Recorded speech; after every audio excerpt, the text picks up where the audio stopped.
के साथ सब मनाएंगे एक धमाकेदार और शानदार दिवाली। बस QR कोड स्कैन करो, रिचार्ज करो और सब रिवॉर्ड्स लो। इस दिवाली D2H स्मार्ट प्लस के साथ सब मनाएंगे एक धमाकेदार और शानदार दिवाली। मुझे पाइल्स हो गई थी और वो भी इतनी भयंकर कि मुझे फ्रेश होने में जान निकल जाती थी मेरी। तो अगर आपको मनाने के लिए किस वक्त क्या कहना चाहिए? पार्ट्स बेचने से ज्यादा पूरी कार को बेचना फायदेमंद होगा। और मेरे पास इसके पेपर्स भी हैं, इसका अच्छा दाम मिलेगा ना? बिल्कुल। चलो ठीक है, मुझे तो अपनी बोर्ड ठीक करनी है, तुम लोग लगे रहो। मैंने इन दोनों को अपना जुनून आगे बढ़ाने की इजाजत दे दी, पर इस वक्त लीपू के दिमाग में जुनून नाम की कोई चीज नहीं थी। हर रोज मैं शॉप में आता हूँ और स्टीव का नामो निशान नहीं होता। लगभग एक हफ्ते से वो अपने बड़े बिजनेस को अकेले संभाल रहा है, यानी डेव की 87 कटलेस को ड्रैग रेसर में तब्दील करने का काम। मुझे उससे अभी की अभी बात करना है। मुझे बहुत फिक्र हो रही है, हमारे पास कार का इंजन भी नहीं है और तुम अपना सारा वक्त बोर्ड पे लगा रहे हो। मत करो, मैं सब संभाल लूंगा।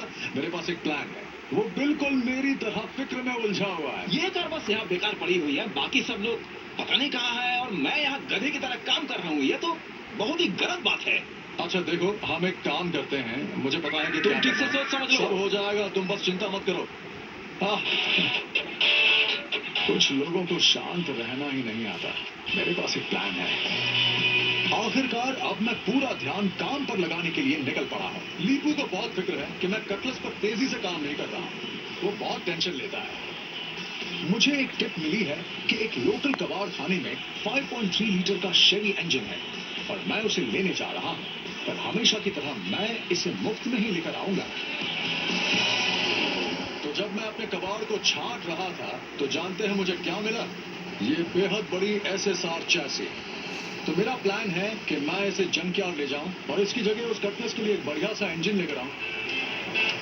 ये SSR चैसी लगभग 1500 की है और मेरे हिसाब से ये एक अच्छे सौदे के लिए काफी है। ये देखो, तुम्हारे लिए एक मोटर रखी है। इस तरह की 300 हॉर्स पावर वाली ट्रक की मोटर्स कम बजट में बनने वाले व्हीकल्स के लिए बहुत मशहूर होती हैं, क्योंकि इनमें कुछ ही मॉडिफिकेशंस करने के बाद इनकी पावर बहुत बढ़ जाती है। बाकी सब छोटी मोटी चीजें जैसे हार्नेस और कंप्यूटर जिनसे पावर बढ़ सकती है, सब कुछ यहाँ मिल जाएगा, वो भी सस्ते में। हाय स्टीव। पॉल, मैं बिल्कुल ठीक हूँ, तुम सुनाओ। मेरे पास एक 2006 SSR रोलिंग चैसी है। ओके। मैं इसके बदले में चाहता हूँ इंजन, हार्नेस, कंप्यूटर और बाकी सब चीजें। इनके पास वो इंजन है जो हमें चाहिए, काश इन्हें भी इस चैसी की जरूरत हो। ये बिल्कुल नहीं है सभी पुर्जों के साथ, और सच कहूँ तो मैं तुम पर एहसान ही कर रहा हूँ इस इंजन को देखते हुए। एक बात कहूँ स्टीव, मुझे इसके साथ थोड़े पैसे भी चाहिए होंगे। बात तो ये है कि तुम्हारे पास पहले से ही यहाँ वैसे 4 इंजन मौजूद हैं। देखो, हम दोनों को सीधे सीधे बात करनी चाहिए। स्टीव, मुझे अच्छा लगा तुम घुमा फिरा के बात नहीं करते हो। चलो डन डील। बहुत थैंक यू। तो फिर चलें? बिल्कुल। मजा आ गया, मस्त सौदा हो गया। हमारी चैसी उसके इंजन के बदले, और वो भी बिना पैसा खर्च के। जरा इस तरफ आ जाओ। मस्त, बढ़िया, बहुत बढ़िया। पिटबुल ने आखिरकार अपना सौदा पक्का कर ही लिया। ओके। तुम कमाल के हो दोस्त। Thank you, good luck. उधर शॉप में लीपू और एडम काम में जुटे हुए हैं। बोर्ड से इंस्पायर्ड कार का ऊपरी हिस्सा तैयार है, अब बारी है निचले हिस्से पर काम करने की। हम इस पे एक और प्लेट लगाएंगे जो कि यहाँ लगने वाली है, ठीक है? और फिर सामने की तरफ। और पहली बार लीपू बस लुक्स पर ही ध्यान नहीं दे रहा। इसकी नोज बहुत नुकीली होने वाली है एरोडायनेमिक्स की वजह से। इसके आगे का हिस्सा हवा को काटता हुआ चलता है, जिससे रफ्तार तेज हो जाती है। एडम और लीपू ने साथ में ये छठा कार फैब्रिकेटर बनाया है, पर पहली बार लीपू ने एक रेस कार डिजाइन की है।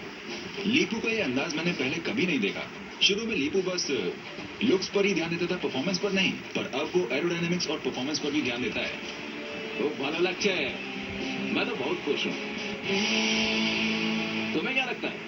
कमाल की है, तुम तो जीनियस हो यार। जरा देखो तो, एकदम स्पेसक्राफ्ट लग रही है। लीपू का बोट इंस्पायर्ड डिजाइन तो तेजी से आगे बढ़ रहा है, पर सारे मैकेनिक्स अब भी इंतजार कर रहे हैं मेरे इंजन का, ताकि वो भी 1966 शेवी बिस्केन को एक चलती फिरती कार बनाने के अपने मिशन को आगे बढ़ा पाए। ऐसी कार को कौन सेपरेट करना चाहेगा? ये क्लासिक है, इसे तो ठीक करना चाहिए। मैं बस देखना चाहता हूँ इसका फ्लोर कहीं सड़ तो नहीं गया। हमारे क्रू ने इस 50 साल पुरानी क्लासिक को इंस्पेक्शन रैंप पर रखा ताकि उसकी ठीक से जांच हो सके, और अब ये ब्रेक से शुरुआत करने वाले हैं। हम इन व्हील सिलेंडर्स को जांच रहे हैं। आजकल मैकेनिक्स को चीजों पर यूएसए मार्क देखने की आदत नहीं रही। ये ऐसी चीज है जो आजकल ज्यादा देखने को नहीं मिलती। जो हम करने जा रहे हैं उसके लिए ये ब्रेक सही रहेंगे। पर सामने वाले हिस्से का तो अलग ही हाल है। इन फ्रंट ब्रेक्स पे बहुत खराब व्हील सिलेंडर लगे हुए हैं। आप देख सकते हैं इसमें से खराब ब्रेक फ्लूइड निकल रहा है। ये बिल्कुल ठीक नहीं है, इसे तो बदलना ही पड़ेगा। सालों की बेपरवाही के बाद अब ब्रेक फ्लूइड जैसा भी नहीं रहा। बाप रे, इसका तो बुरा हाल है। जैसे मैंने ब्रेक रिजर्वर का ढक्कन खोला, मुझे लगा उसमें से ब्रेक ऑयल निकलेगा, पर वहां क्या देखता हूँ, अजीब सा चिपचिपा कीचड़। ये ऑयल तो रहा नहीं, ये ग्रीस बन चुका है। ब्रेक्स पे बहुत काम करना पड़ेगा। इस कार में हमें सारी हाइड्रोलिक चीजें बदलनी पड़ेंगी। बिस्केन के आसपास इतनी अफरा तफरी देखकर लीपू भी कटलस का काम छोड़कर वहां आ गया। क्या हो रहा है? सब लोग गलत कार पे काम कर रहे हैं। इस तरह तो कटलस कभी वक्त पे तैयार ही नहीं हो पाई। स्टीव को इसी वक्त यहाँ आना चाहिए।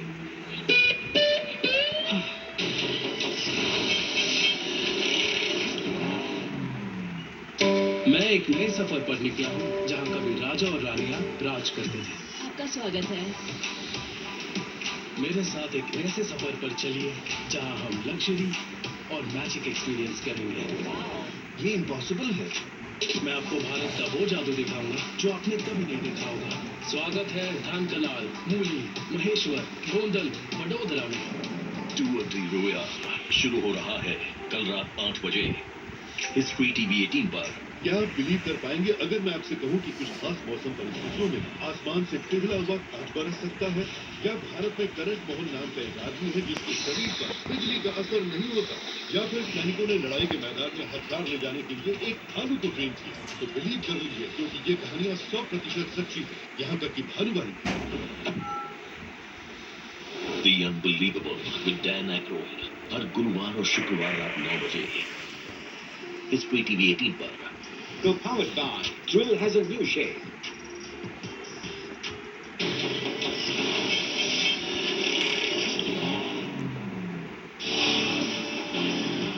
पर अब मैंने भी अपना काम शुरू करने के लिए कमर कस ली है और मैं अपने 5.3 इंजन के साथ शॉप आ गया।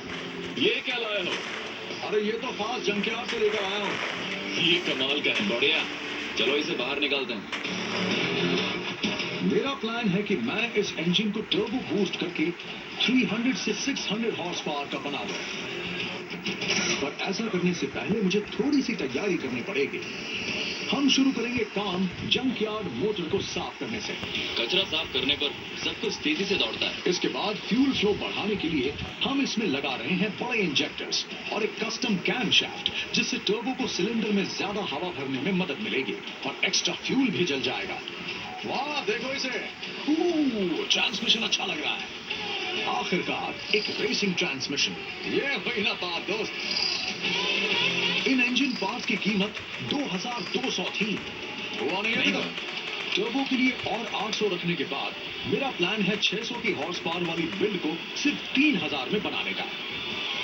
पता है, मुझे 5.3 लीटर के इंजन बहुत पसंद है। सिर्फ $5 में ढेर सारी हॉर्स पावर। अब इससे ज्यादा किफायती और क्या होगा। अब वक्त आ गया है कटलस को इसका इंजन देने का। चलो दोस्तों, काम शुरू करते हैं। वक्त निकलता जा रहा है, इसे कार में फिट कर देते हैं। लीपू बेहद खुश है कि आखिरकार मैं काम पर लौट आया हूं। इसे नीचे रखो, यहाँ। ऑलराइट,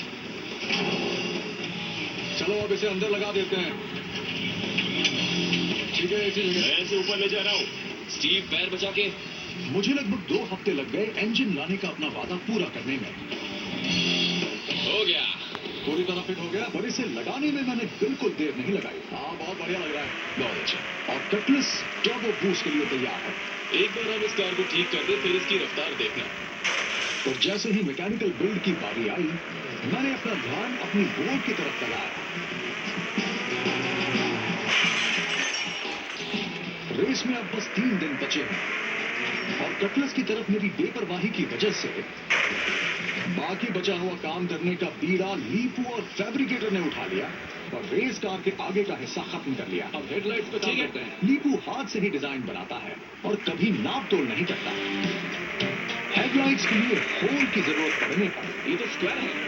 वो कार्डबोर्ड का इस्तेमाल करता है। तुम देखते जाओ मैं क्या करता हूँ। लीपू, हम दोनों के लिए स्क्वायर के अलग अलग मायने हैं। ये 90 डिग्री है। दुनिया में हर चीज में लाइन होती है, फिर चाहे वो नेचर हो या आदमी की बनाई हुई चीज, लाइंस हर जगह है। जब कुछ समझ नहीं आता मैं ड्रॉ करता हूँ। ये तो एक 90 डिग्री